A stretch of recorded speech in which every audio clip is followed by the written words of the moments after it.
26. Michael.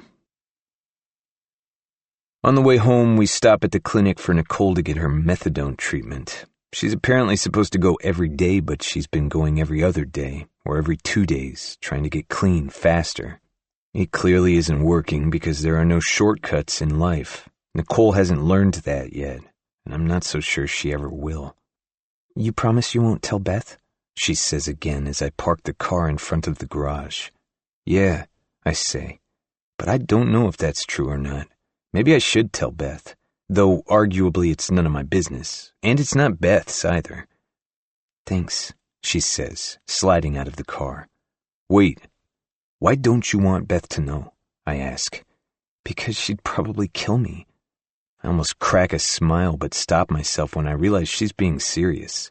Nicole slams the car door behind her and stands there waiting for me to get out. It's like she's scared to go inside the house alone. My knuckles are an angry red. 2 of them are split open, but the blood is dried and the skin has begun to bruise. They throb, so I flex my fingers and shake them out. I get out of the vehicle and go in through the front door with Nicole trailing behind me. Beth kept herself busy while we were gone because the kitchen looks like it did before the break-in. Nicole grabs a stack of journals from the table and tells me she'll be in her room before disappearing down the hall. She's probably trying to avoid Beth until she's more composed and capable of covering up her lies. I make my way into the living room, which also shows no evidence of the break-in. Beth sits on the floor, surrounded by neat stacks of boxes, carefully going through each one. She spends time with every object, as though they're an extension of our parents. I don't see the point. They're just things. She pauses her sorting. "I'm guessing it didn't go well?" "What gave it away?" Nicole darting to her room. "She didn't dart," I say, taking a seat on the couch. "She just needs a little time to herself." Beth raises a brow, but quickly lowers it and goes back to sorting.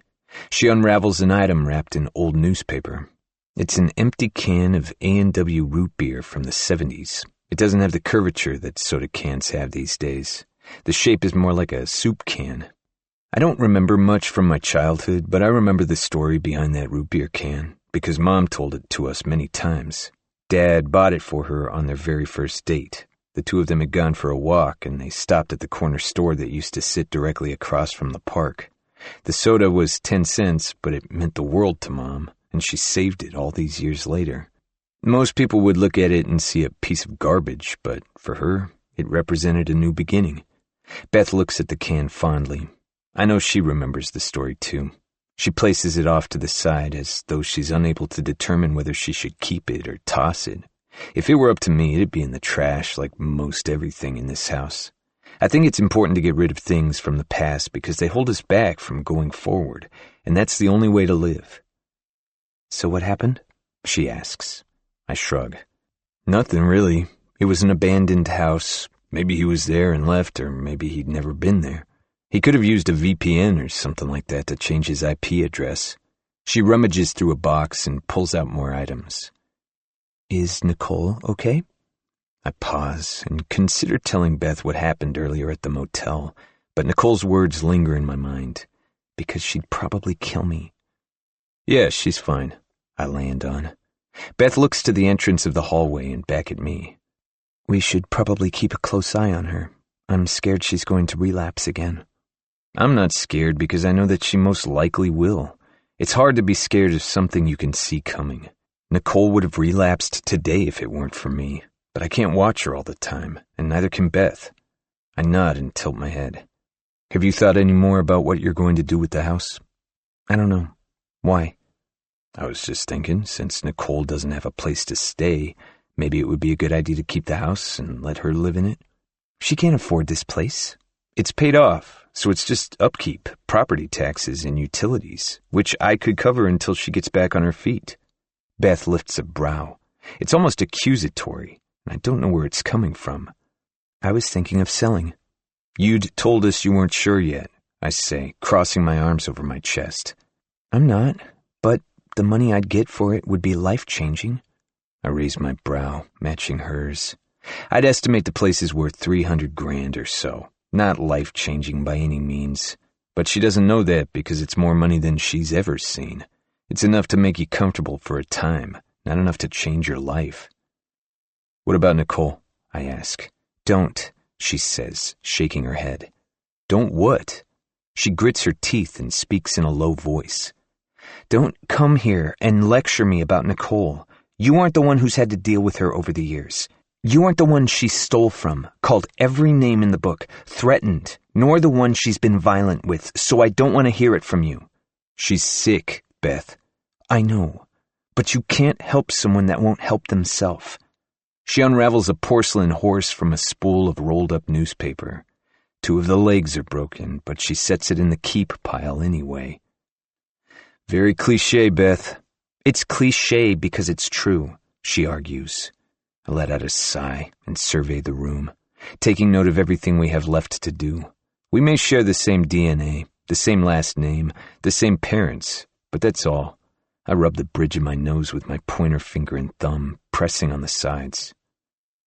Just because you weren't able to help Nicole doesn't mean I can't, I say. Her eyes narrow. You're a real piece of work, Michael. How so? You've been gone 7 years, and the only person you've helped is yourself. I'm the one that took care of Mom, and Nicole. Yeah, well, Mom's dead and Nicole's in the process, so who have you really helped? Screw you! You show up here in your fancy car wearing your expensive clothes and designer watch and have the nerve to look down on me.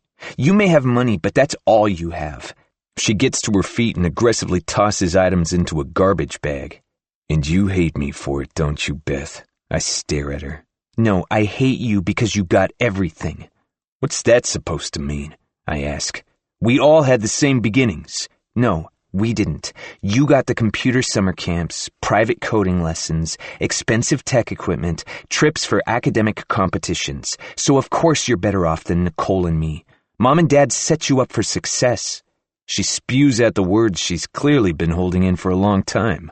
A green-eyed monster, trying to rationalize her own failures and shortcomings.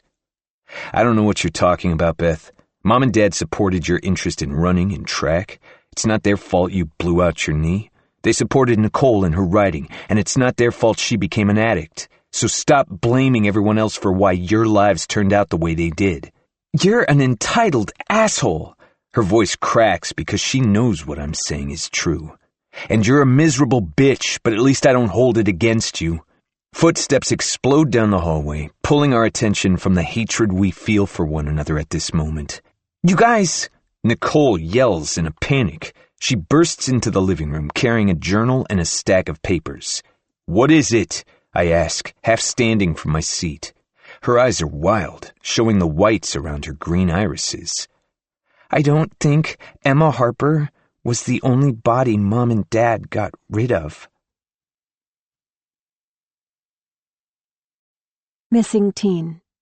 Police ask for public's help to find 17-year-old girl.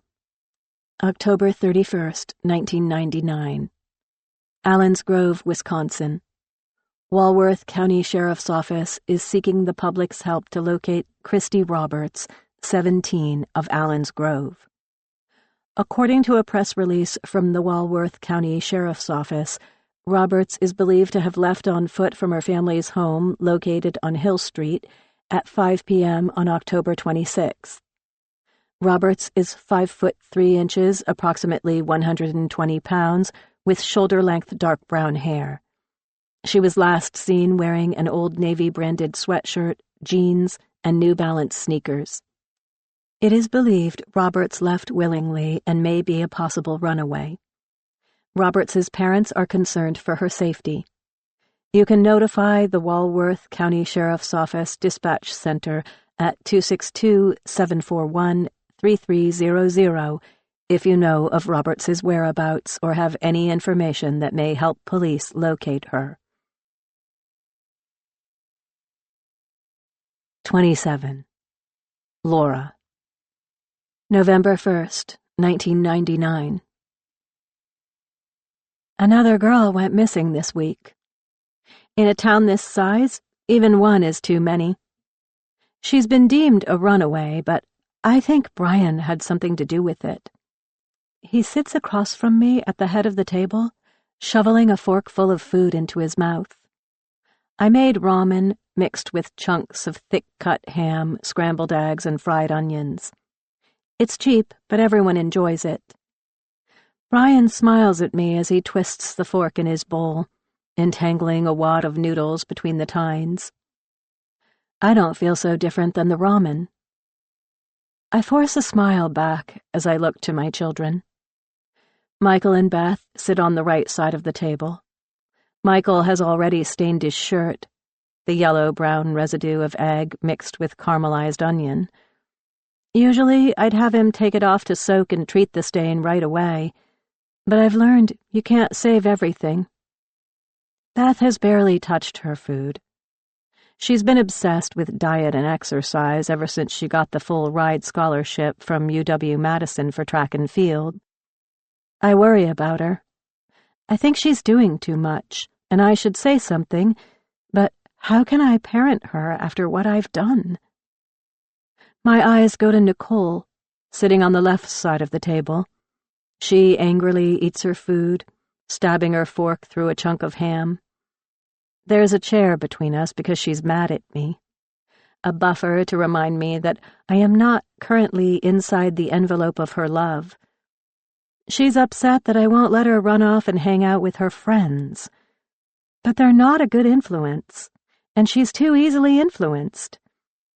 If I can keep my children close, I can keep them safe. I look back to Brian. Maybe I shouldn't keep the kids close. That means keeping them near him, the man I married, and the man I cannot trust. "Can I be excused?" Beth asks. Brian looks to me so that I can decide.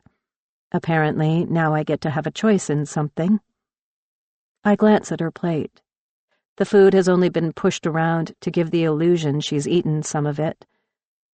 I consider telling her no and to eat more, that she needs fuel for her body to stay strong, but I don't have the energy.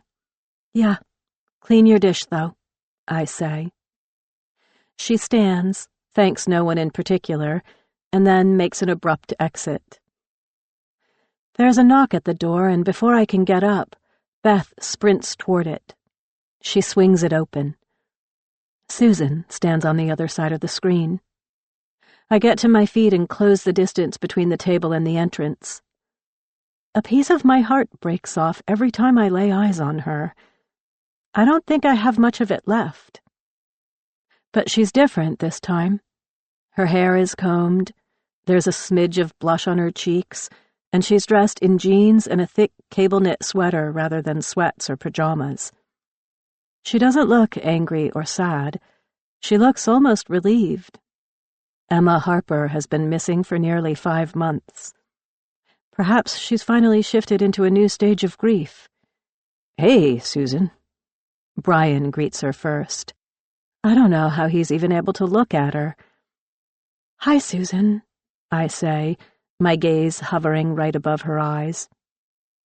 Susan glances at the kids and then back at me. "Can I talk to you and Brian in private?" I swallow hard and exchange a worried look with my husband, but he doesn't appear worried at all. Does she know? Does she suspect us? We join her out on the porch, and I close the door so the kids can't hear. I've tried to shield them from this, but it's nearly impossible. It happened in our own backyard, and so the tendrils of this ugly thing I've been keeping at bay don't have to reach far.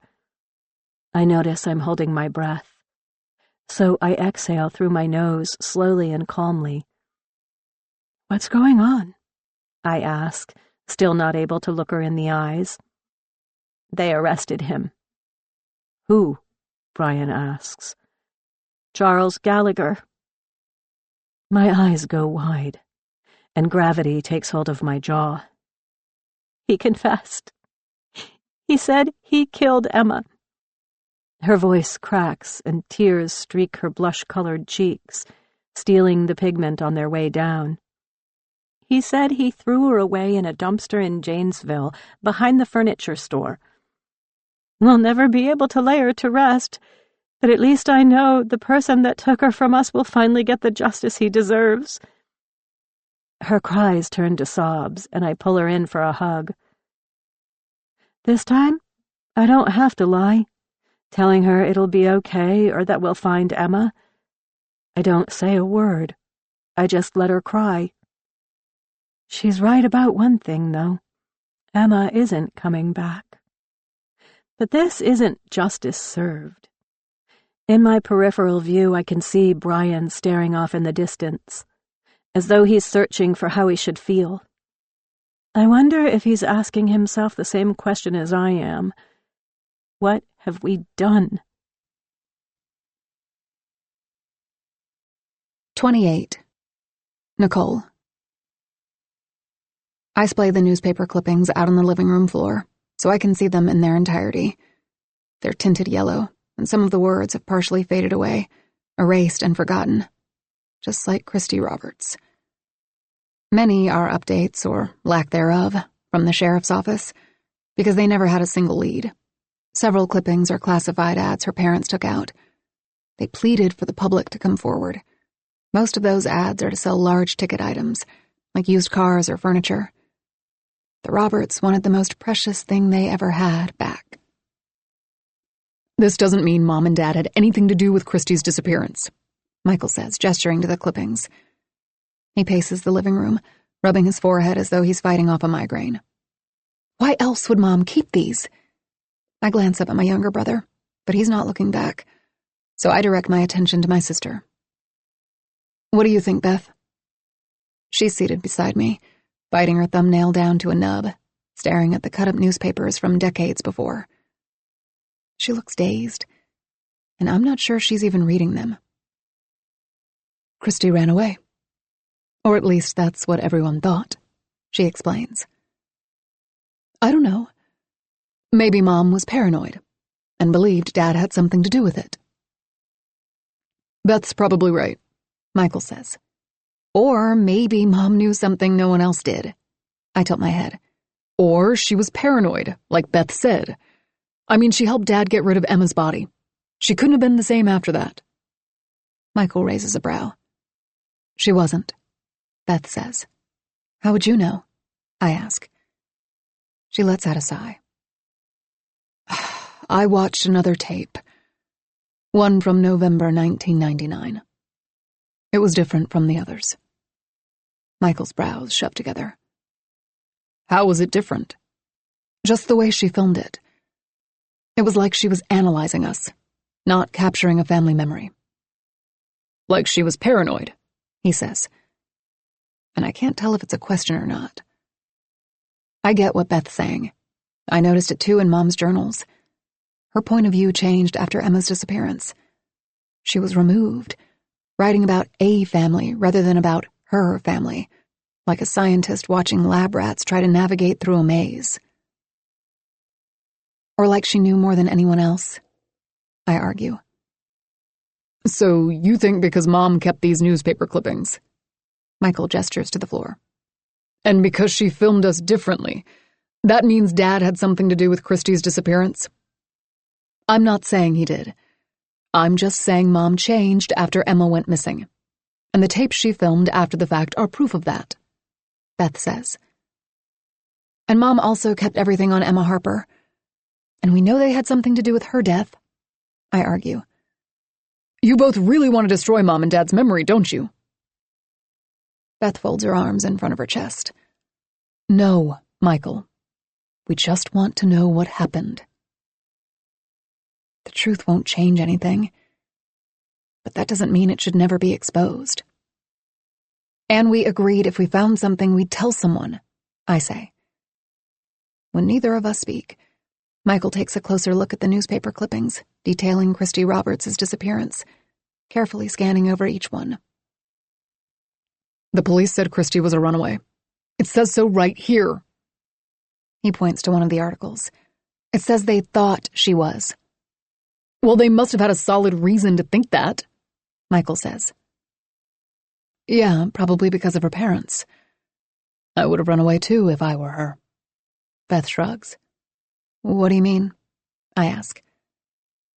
Beth stares off, as though she's bringing up memories that had been stored away in the deepest corners of her brain. Christy's parents were strange. They were overbearing, kept her sheltered, didn't let her go to school or anything. She was my age, but always seemed much younger. I remember it being difficult to just talk to her. She took more than a beat to respond to anything, and she'd stare at you with those enormous brown eyes. It was unnerving because you couldn't tell what she was thinking. I raise a brow. But weren't you friends with her? No, not really. Beth shakes her head. Christy wanted to be my friend. I think she wanted any friend. She'd show up at our house and ask to hang out, or sometimes follow me when I was on a run. Mom told me to be nice to her, so I always was, but I didn't go out of my way to be her friend. She looks down guiltily at her lap and fiddles with her fingers. I close my eyes for a moment, conjuring up an image of Christy back in 1999. She comes into view, faint on the back of my eyelids, grainy but alive. Her crooked half-smile, like she couldn't decide which emotion to settle on. Her dark hair shiny from grease, not from some incredible product. My eyes open, and I look to Beth, the figment of Christy disappearing back into the void.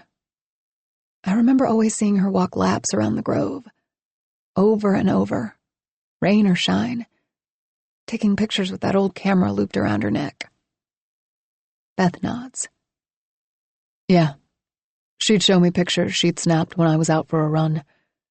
I didn't even know she was taking photos of me, which was weird. That is weird, I say. I don't really remember her, Michael says. Still, based on what you two can recall, it makes sense she was deemed a runaway. She was a hamster on a wheel going nowhere. He glances at Beth and then me. But 2 girls disappearing within 5 months of one another in a town of less than 200 is highly suspicious. Mom probably thought the same thing. My eyes scan over the newspaper clippings again. So many of them mention the word runaway. Maybe Michael's right. It makes sense. After what Mom had done, she would become paranoid, looking for patterns that didn't exist. Just because our parents disposed of Emma's body doesn't mean they had anything to do with Christy's disappearance. And we still don't really know what happened to Emma before that camcorder started recording the night of June 15th, 1999. Maybe Dad just stumbled upon Emma's body. Still, that doesn't explain why he wouldn't call the police. I pick up Emma Harper's case file from the couch cushion and plop it into my lap, flipping it open to where I left off. They had a suspect in custody for Emma's disappearance. He was charged with her murder, I say, reading from the report. Who? Michael asks. Charles Gallagher, Beth says before I can find the answer myself. He scrunches up his face. Who? That creep that lived at the end of our street, she explains. Oh yeah, I forgot about him. How was he even a suspect in the first place? Michael asks. Lots of innocent people are suspects. That's just how the system works. Beth's right about that. Charles Gallagher was an easy target. He was the town creep. I feel like every small town has one. A person no one else understands. He had poor social skills and no friends. He drank frequently, smoked like a chimney, and wore ill-fitting clothes. He never said much either. He lived in the brick house right across from the park. His mom lived with him, or maybe he lived with her. No one really knew. His property was an eyesore, his home surrounded by old junk cars parked in the driveway and in his yard. People complained, but he said it was his house, and he could do whatever he wanted with it. There were rumors about him before Emma went missing. Some people said he had been in prison. If you asked what he served time for, everyone had a different answer. They also said he was prone to violent outbursts due to a head injury he sustained while serving in the military. I never knew if any of the rumors were true or not, but I avoided him all the same. Most everyone did. I scanned several pages of the case file before recapping my findings to Beth and Michael. There was an anonymous tip that led the police to zero in on him, I explain. Someone saw him talking to Emma at the park on the day she went missing. Then several others came forward to say they witnessed this interaction too. The police discovered shoe prints in his yard that matched a pair of sneakers she owned. Apparently, that was enough evidence to obtain a search warrant. The police found a Barbie playground ball, a pink jump rope, and a Powerpuff Girls zip-up hoodie in his home. They belonged to Emma. If I didn't know the truth, I'd say that's all pretty damning, Michael says. Not really. Beth shakes her head. It's all circumstantial. Shoe prints? He lived across from the park. Kids trekked through his yard all the time. And everything found in his house could have been items that were left at the park.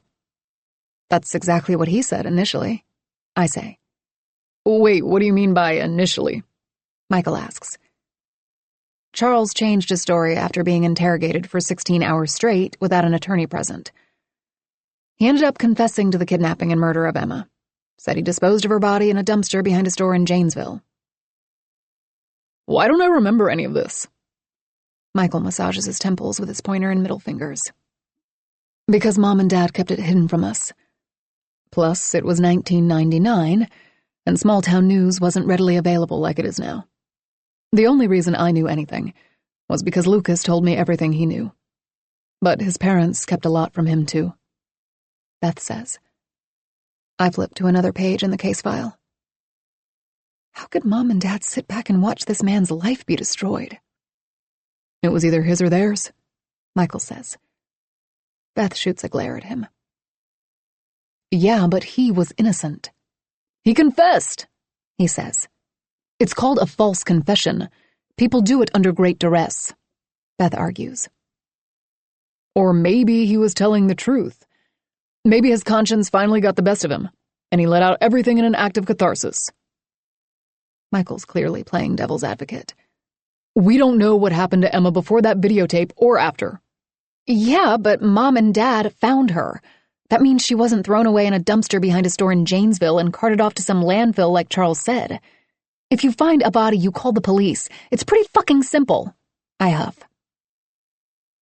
Sometimes the simplest things are the most complicated, Beth says. And I'm not sure what she means by that. But it doesn't feel like she's talking about Emma or our parents. Michael raises a brow. But why did he have Emma's belongings in his house?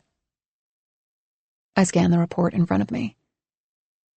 He had toys and outerwear that belonged to a number of children in the neighborhood. Things they left behind while playing at the park. The police failed to disclose that in their report. And when was he arrested? Michael asks. I flip back to the beginning of the arrest report. November 1st, 1999. But those shoe prints in his yard wouldn't have still been there, Michael says. According to the case file, those shoe prints were discovered in the days after Emma went missing. Charles was asked about it and denied even seeing her that day, and said it wasn't uncommon for kids to walk through his yard. The police concluded he wasn't a likely suspect. That is until an anonymous tip came in over 4 months later from someone claiming they saw Charles interact with Emma the day she vanished. After that, the police zeroed in on him. I explain. Let me get this straight. Charles was arrested for Emma's disappearance on November 1st, and Christy went missing October 26th. He looks to me, not for confirmation on the date, but to confirm I'm listening to him. So he was out when she disappeared. I slowly nod. The timing is suspicious, Michael says. Not really. Beth shakes her head. We know he didn't have anything to do with Emma. We don't know that, he says with a shrug. Michael's face is concrete and stoic, like he's trying to be a shield for our parents' memory, one that separates the now from the past. Beth has a look of determination mixed with indifference, as though she wants to know the truth, but also knows she can't handle it. And what about the break-in? Beth asks. I give Michael a strained look, hoping he'll keep his promise, and won't tell her that it was a drug dealer I owed money to who broke into this house. If she knew, I'm not sure what she would do. What about it? Michael says, almost flippantly. I know then he's going to keep his word. It couldn't have been random, she says. It could have been. Word had already gotten around that Mom had passed. Maybe someone saw it as an opportunity to burglarize the place. You can't really steal from the dead. He tilts his head, holding eye contact. Beth twists up her lips and studies his face like she's deciding whether or not his explanation makes sense. I'm about to chime in, but Michael beats me to it. And whatever happened to Charles? He asks, officially changing the subject. I breathe a sigh of relief and flip through several more pages in the report. I remember something about the case falling apart, but I can't recall. Before I find the answer in the file, Beth speaks first. The case against him was dropped. How is that possible? Michael squints. Yeah, I add. Especially given his confession and the police finding Emma's belongings in his house and her shoe prints tracked through his yard. Michael's eyes swing to the tape set on the VCR. Plus, no one but us has ever seen that tape. Unless someone else saw it, Beth says. I glance at the faded newspaper clippings that detail Christy Roberts' disappearance. The edges are straight and even. Mom cut each one out with precision, like she planned on saving them for a lifetime. Or maybe she saved them for us. 29. Laura. December 2nd, 1999. The snow falls like it has no place to go, drifting aimlessly as though it's trying to float for as long as it possibly can. But it will eventually touch the ground.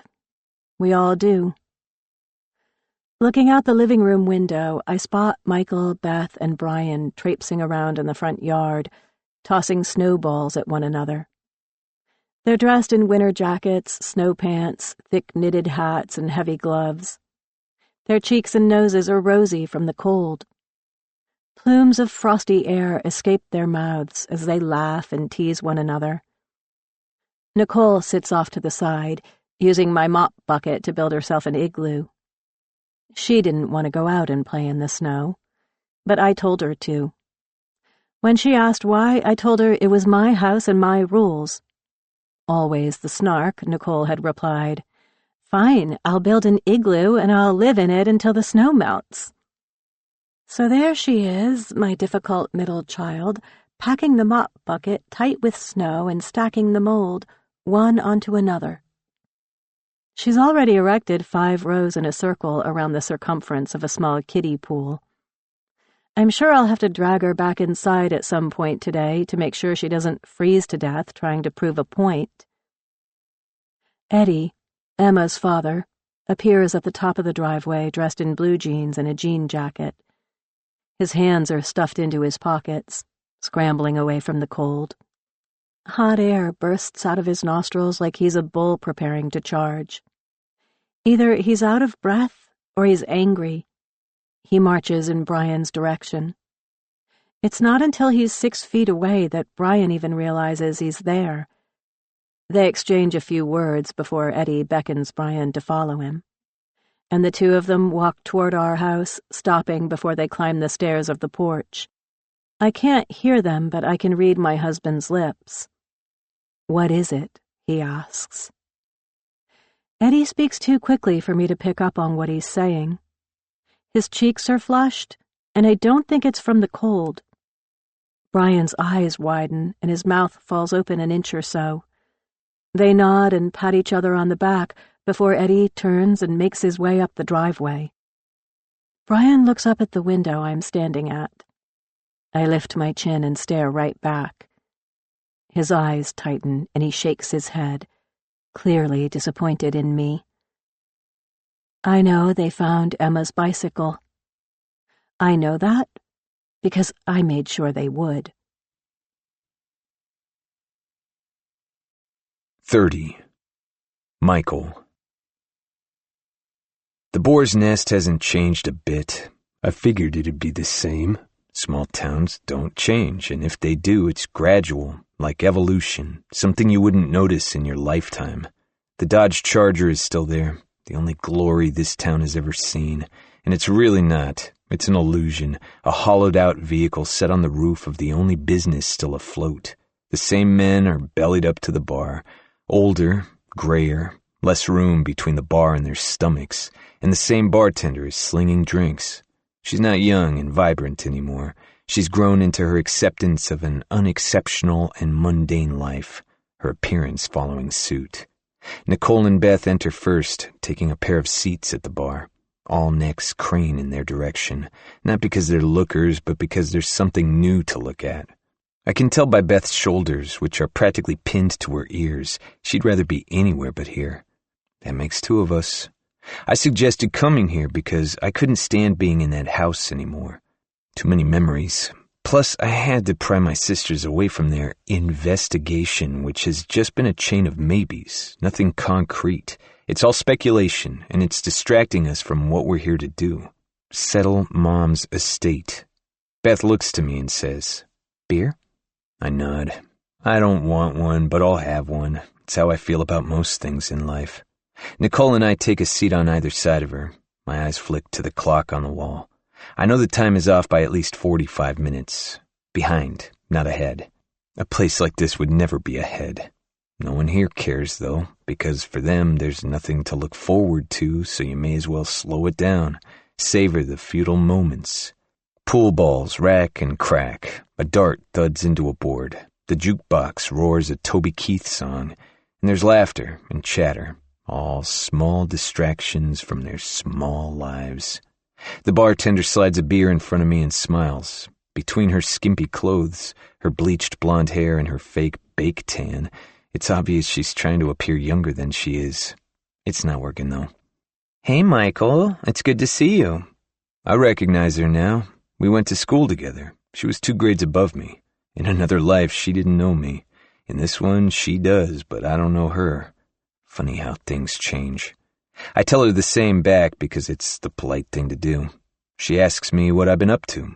I tell her that I'm in California now and ask her the same, expecting a short answer, maybe a word or two, same old, but she goes on, dragging out the most pointless of things. She has 2 guinea pigs. She told me their names, but I already forgot. She's in cosmetology school, or was in it, I don't know. She recently took up some dance fitness class, Roomba or Zumba or something like that. It's always the least interesting people that have the most to say, like their existence would cease if they didn't speak of it. I know I sound cruel, but how else do you survive a place like this and manage to get out? A place no one knows about unless you tell them. You get perspective. A townie whistles at the end of the bar for another drink, putting an end to this fruitless conversation. I should buy him a drink as a thank you. "First round's on me," Beth says, holding her glass up. I clink mine against hers and nod. Firstborn, first round. Makes sense. But as the last, the youngest, I know what that means. I'll clean up the mess. "I'll get the next," Nicole says, and I know I'll actually be paying for her round, but I don't mind. Even though she's my older sister, it hasn't felt that way in a long time.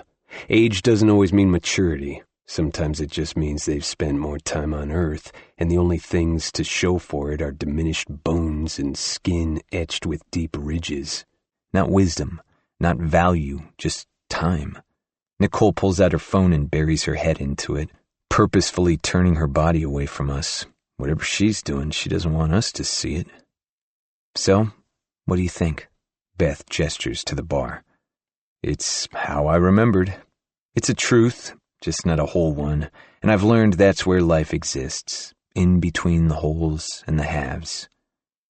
"I actually haven't been to the Boar's Nest in years," she says, scanning the bar. I'm not sure why she tells me that. Maybe it's her way of separating herself from the other locals. She sips her beer while a beat of silence passes between us. "Did you ever think you'd end up back here?" she asks. I can tell it's not the question she wants to ask. It's just the one she starts with. I nod because I knew I would. There are only 2 types of roads in Allen's Grove, ones that lead out and dead ends. Never wanted to, but Here I am, I add. Beth slightly frowns into her glass. I'm sorry, I say, and I mean it. My intention is never to hurt her, but I already have, just by being here, a reminder of what could have been. It's one of the reasons I didn't want to come back. No one wants to be someone else's monster. Beth's frown becomes a straight line and she nods. She's not saying she forgives me, she's saying she'll let it go. For now. Cheers, Nicole says, rejoining the conversation. Her cell phone is stowed away again. She clinks a vodka soda against our beers. We all toast, strange smiles from me and Beth. It's the polite way to treat an addict. Thank you for being here with us. Still. Nicole slurps nearly half of her drink, and her lips relax as she releases the straw. I consider telling her to slow down, but I know she'd do the opposite, so I keep my mouth shut. What's the plan for tomorrow? Nicole asks. She's referring to Mom's funeral, if it can even be qualified as one. We haven't really talked about it, aside from listening to the instructions from the lawyer that her ashes should be spread around our land. It feels so lackluster, like emptying a dustpan into a garbage can. We'll walk the property and spread her ashes at sunset, Beth explains. It was her favorite time of day, when the sun would slide past the horizon, creating a mosaic of colors. Mom said it was the only thing she could count on in life. She gulps her beer. That's pretty depressing, I say. Well, do you blame her? Beth looks to me. Knowing what we know now? Nicole leans over the bar so she can address both of us. I'd like to read something I wrote at Mom's funeral. I'm not sure if she's asking for permission or just telling us. Beth nods. That's fine. Also, Lucas and Susan are stopping by, just for a bit. Nicole's eyes double in size. What? Why? Beth shushes her. Because he asked. And what was I supposed to say? That's not a good idea because my mom and dad had something to do with your sister's disappearance, so it'll be awkward for us? Beth clenches her jaw so tight her teeth just might crumble into dust. Well, how are we supposed to act with them there? Nicole huffs. Like you never saw that tape. And what about Christy Roberts? She eyes Beth and then me. You agreed you'd give it a rest until after Mom's funeral, I remind her. We've got a lot to do, and I lower my voice, craning my neck toward her. Pinning every unsolved missing person case on Mom and Dad isn't the best way to honor Mom's memory. Nicole rolls her eyes. I wasn't pinning it on them. I was just asking questions. Beth chugs the rest of her beer and slams the glass against the bar top, signaling the end of the conversation. The bar lady notices almost immediately and offers her another one.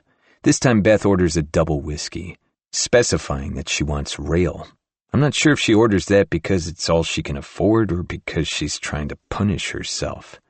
Hey, I call out, putting my hand up to get the bartender's attention. Her eyes flick to me. They're dull, clouded over. Her body's defensive mechanism to mask the reality of her surroundings. Yeah, Michael, she says in a cheery voice. I wish I remembered her name, but I don't. She's an Edith, a Ruth, or a Maureen. Something unremarkable and dated.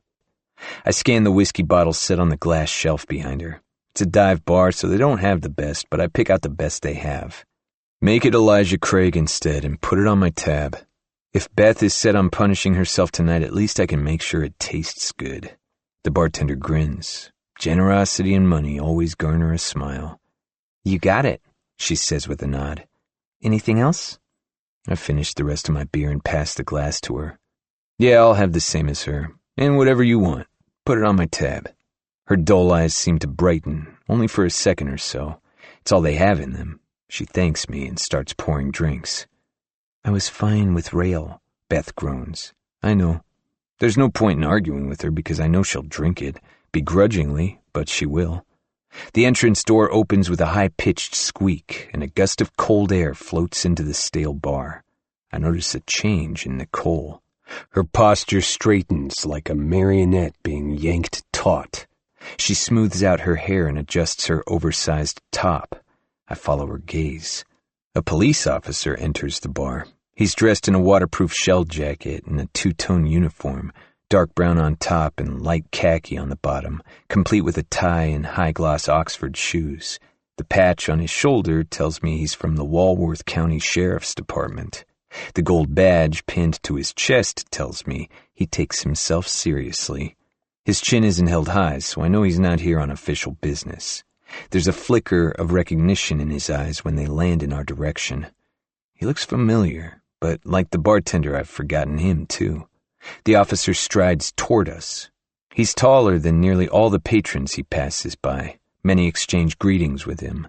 Others look away, slumping their shoulders like they're trying to appear as small as possible. I assume the ones shrinking into themselves have open warrants. "Hey, Casey," Nicole greets him in a warm voice. The officer nods and says, "Hey, Nicole." Casey. My brain searches for familiarity. I catch a glimpse of his name tag. Dunn. That's it, Casey Dunn. He was good friends with Nicole in high school, and it looks like he's made something of himself. "Hey, Beth," Casey says. She swivels her bar stool around, greets him, and brings the glass of Elijah Craig to her lips, taking a long sip. Casey extends his hand to me. "Michael?" I shake it and say, "It's nice to see you." His eyes scan over us as he expresses his condolences. It's that awkward song and dance of thanks and yeah and it's such a shame. No one ever knows what to say. We repeat what we've heard from movies or TV shows, or for some of us, we call on those experiences when death previously touched our lives. "What brings you here?"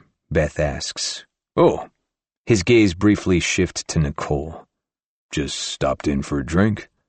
He's lying, but I don't call him out. I flag the bartender down and order Casey a double whiskey. She pours it quickly and slides it to me with a smile. "Here," I say to Casey, handing him the glass. He stammers and thanks me, clutching it in his hand like it's a live grenade. He takes the smallest sip. His reaction and reluctance tell me he's still on duty. But then, why is he here? Casey makes small talk, asking what I've been up to. I ask him the same, even though I can see exactly how his life has played out. The conversation is stilted and clumsy, like catching up with a stranger. Finally, he looks to Nicole and asks if he can speak with her outside. That's why he's here. Nicole. And this is clearly the friend who borrowed Emma Harper's case file. The two of them head toward the entrance. He sets the nearly full glass of whiskey on a table he passes. I wonder what he's got for her now. Shaking my head, I swivel my stool to face the bar. "What?" Beth asks, squinting at me. "He's bad news." "Who?" "Casey." I sip my whiskey. "Why do you say that?" "Because what he's doing is illegal. You can't just take police case files and hand them out to anyone you want. No one's going to notice they're even missing." Beth shrugs. "Someone might." "I wouldn't think twice about it," she says. "We've got enough to worry about as it is." "I guess." I take another sip and glance over at Beth. "Did you decide what you want to do with the house?" "Not yet." "Why?" "I've been thinking more about it, and I'd like to buy it from you." Her shoulders tense up, but she quickly relaxes them. Not before I notice. She busies herself by rotating the glass in her hands. It's like she's giving herself time to come up with an excuse as to why she won't sell it to me. She said she wanted money, so why not take it from me? I lean to the side and retrieve a piece of paper from the back pocket of my jeans. Unfolding it, I slide it across the bar in front of her. "What's that?" "It's a check for $400,000, well above market value." Beth doesn't take it. She just stares at it. Money talks, but only if you're listening, and I don't think she is. Her brows shoved together. "Why do you want the house?" "Because it's where I'll be able to visit Mom since she chose not to be buried in a cemetery." "You didn't even visit her when she was alive." "I know, and I regret that. But I can't change the past. Plus, Nicole needs a place to live too. I saw where she was staying. It's depressing and not safe. This will give her something more stable and keep her away from the people she's been hanging around." Beth tilts her head. "Giving her a place to stay won't make her stay clean. Trust me, I know, but it can't hurt." "I'll think about it," she says, and she slides the check back toward me. "What's there to think about? You won't get more than $300 for it, so you should just take my offer. Not everything's about money, Michael. My eyes tighten.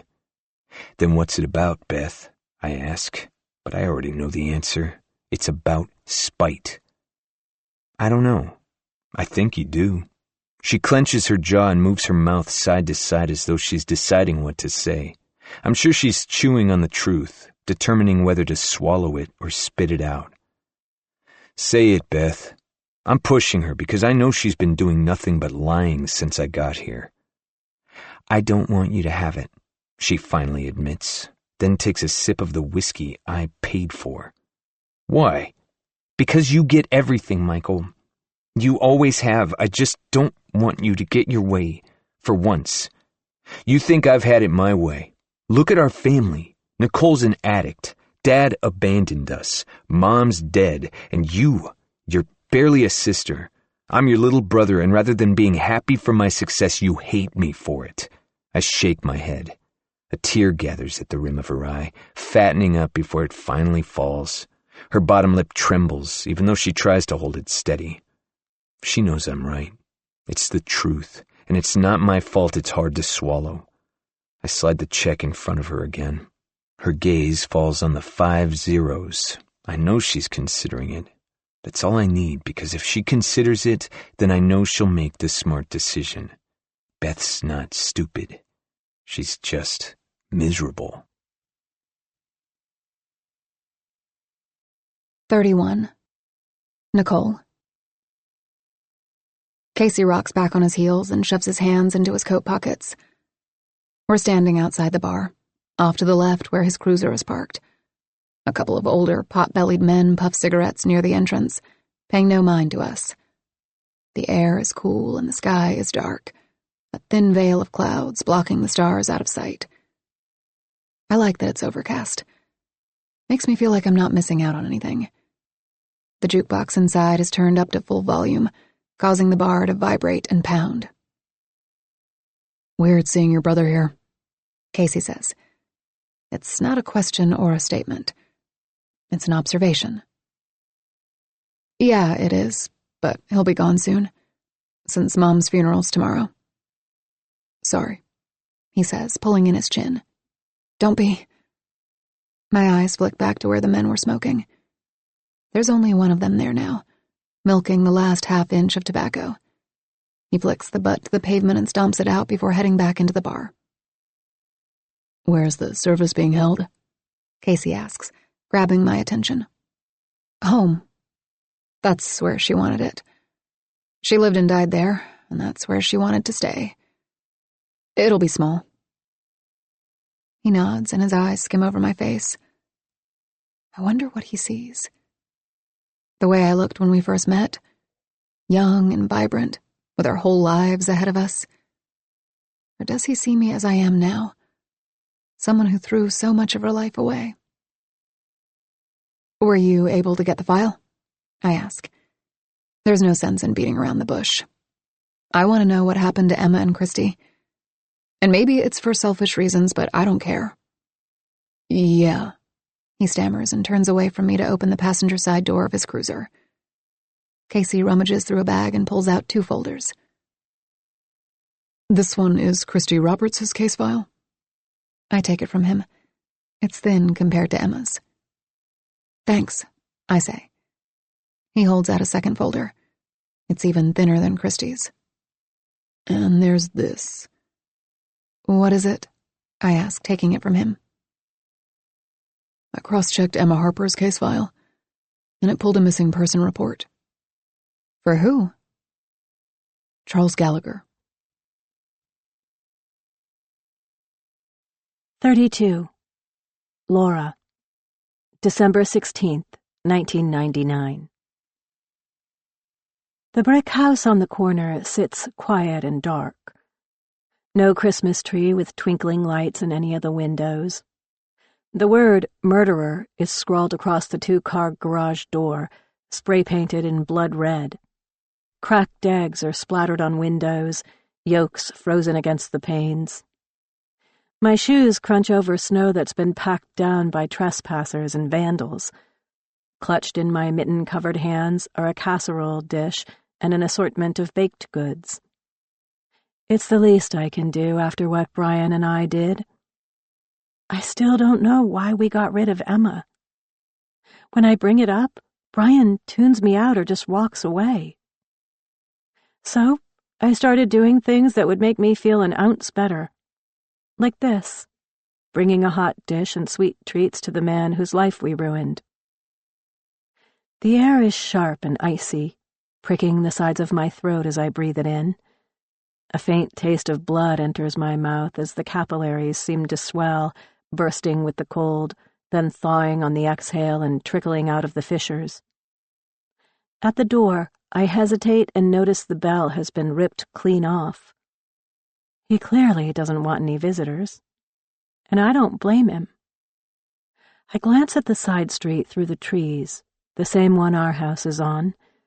Then I take a quick look at the park behind me that sits across from the main road, making sure no one is watching.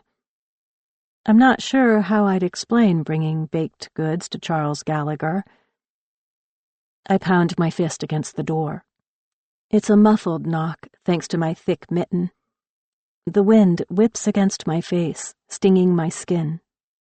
I knock again, this time harder. The drawn curtains on the front window flick and then settle into place. I know someone's home, but I don't know if they'll answer. Heavy footsteps grow louder as they clamor inside. A chain lock jingles. 3 deadbolts click. The handle jerks. This type of protection is unusual for a small town, but not with what he's been through. Finally, the door swings open, and on the other side stands Charles Gallagher. I haven't seen him since the day Emma went missing, and he seems to have aged years in the past 6 months. He is still a tall, gangly thing, but he wears a hardened face. Prison will do that to you, I suppose. He wasn't in long, only a month or so, but it was long enough. His dark hair is buzzed short. The same goes for his facial hair. A pair of thick glasses with silver frames rests on the bridge of his nose, and fresh pink scars stretch across his right cheek. "What?" he asks. It's not a greeting, but I didn't expect one. He's been out of prison for 10 days, and coming back to the Grove probably isn't much of an improvement. Although Charles was acquitted in a court of law, the court of public opinion said otherwise. "Hi, Charles. I'm Laura Thomas. I live at the end of the street." "Yeah," he says. His gaze dances all around me like he's readying himself for a fight-or-flight response. I lift my hands a few inches, showing off the ceramic dish and stack of Tupperware containers. I made too much, and I have extra casserole and baked goods. I don't want him to think I specifically made it for him, even though I did. "And?" "I thought you and your mother might enjoy them." He eyes me and my Tupperware with suspicion, and then scans the landscape behind me. "Otherwise they'll go to waste," I add, lifting a brow. Charles squints as he studies my face.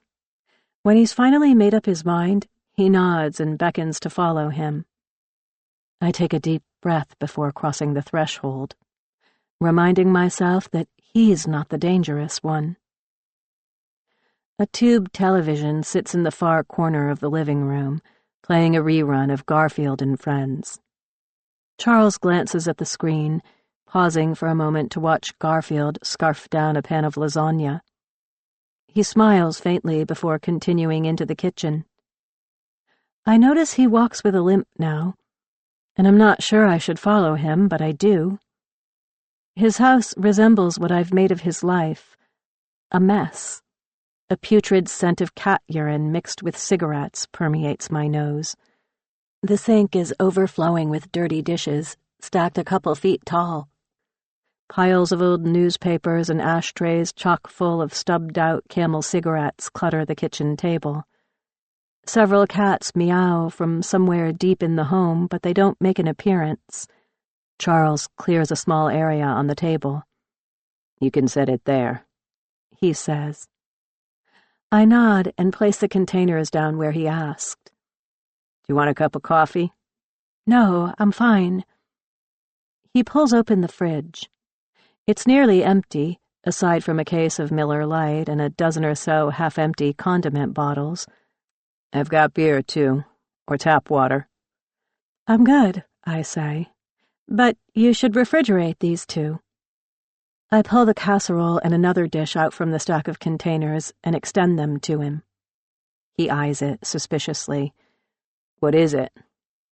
This one's a cheese ball, and this is a tater tot casserole.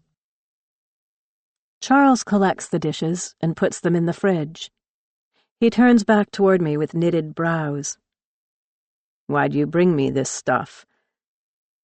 I don't say because I feel guilty for what you've been through. I don't say because this small gesture is more for me than it is for you. Instead, I say because I wanted to.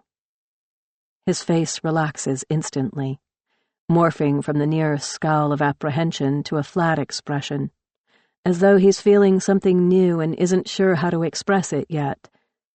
I don't think anyone's ever done something for Charles because they wanted to. Charlie! A guttural voice calls from the other end of a dark hallway. Excuse me. He fills a glass with tap water and serves up several baked goods on a paper plate. Charles takes his time choosing, selecting a custard-filled red and green cupcake smothered with cream cheese frosting, a fudge-covered Rice Krispie treat, and a Reese's peanut butter blossom cookie. As he walks out of the kitchen, he tells me he'll be back in a second. A door creaks from somewhere in the house, and then there are muffled voices. I can't make out what they're saying, but I assume it's Charles speaking with his elderly mother. I haven't seen her in years. I don't think she leaves the house anymore, and she's not a person people would visit. She's like Charles in that sense, a pariah in a small town. She's an outcast because she is mean, whereas Charles is just odd, misunderstood. A black cat meows and presses his body against me, winding through my legs like a figure eight. Charles re-enters the kitchen carrying an armful of dirty cups and plates. Sorry about that, he says as he sets them next to the sink, where the tower of dirty dishes looms, a leaning tower of grisa. My mother's not doing well. She's getting over a bout of pneumonia. I'm sorry, I say. He nods, looking down at his feet briefly. I notice his big toe protruding out of a hole in his sock. She really likes the cupcake, he adds. That red and green one. I'm glad to hear that. It's a family recipe. His gaze meets mine. It's probably not a good idea that you're here. Do you want me to leave? No. He shrugs. I just mean with everything that's gone on. No one believes me. They all think I had something to do with that little girl. He shakes his head. I would never. I believe you, I say. His eyes grow wide, and I finally notice the color of them, a mix of browns and greens that appear to change depending on the light. Why do you believe me? I also can't answer this question truthfully. I want to. I want to tell someone what really happened because right now, the truth feels like a parasite burrowed deep within my body, feeding on me, slowly weakening my will to live. I'm not sure how much more I can take of it. Because of the bicycle. Yeah, if it weren't for that bike showing up while I was locked up, I'd be facing life in prison.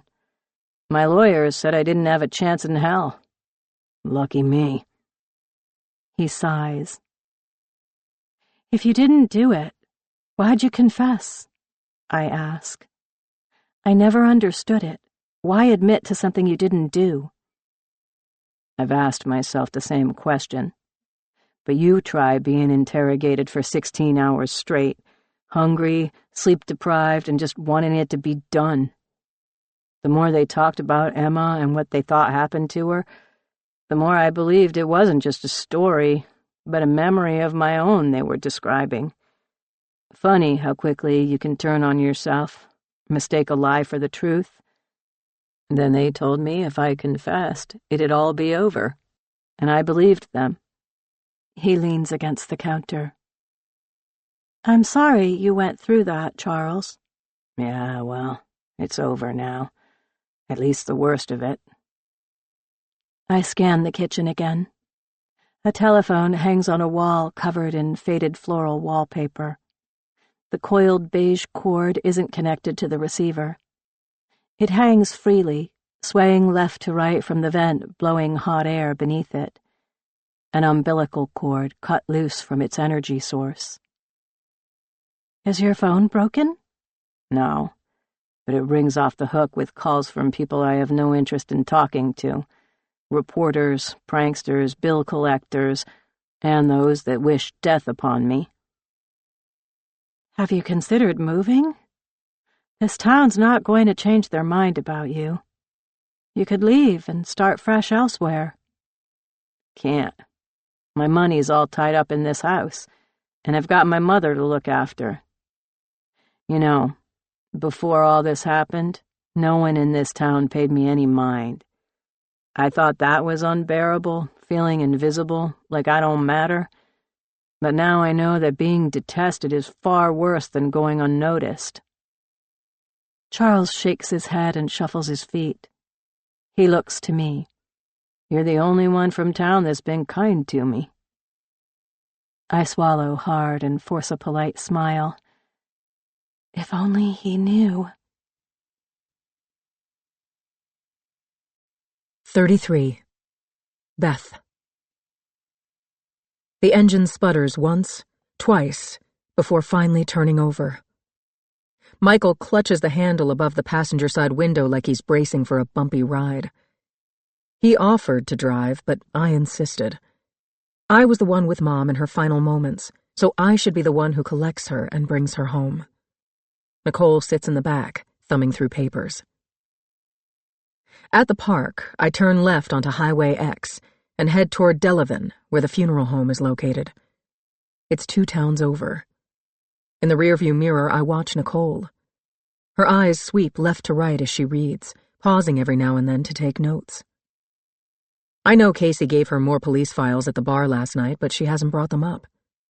Is she hiding something? And if so, why is she hiding it from us? What are you reading? I ask. Her eyes find mine in the mirror.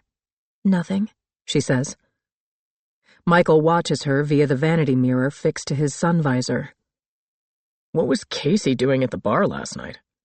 Just hanging out, Nicole shrugs. Michael and I exchange a look. Maybe he was right. Maybe Casey is a bad influence on her. He thinks he's helping Nicole with research, but really she's spiraling. The case files are like the lyrics of a siren song about the past, a place she can no longer live or visit. Oh, yeah?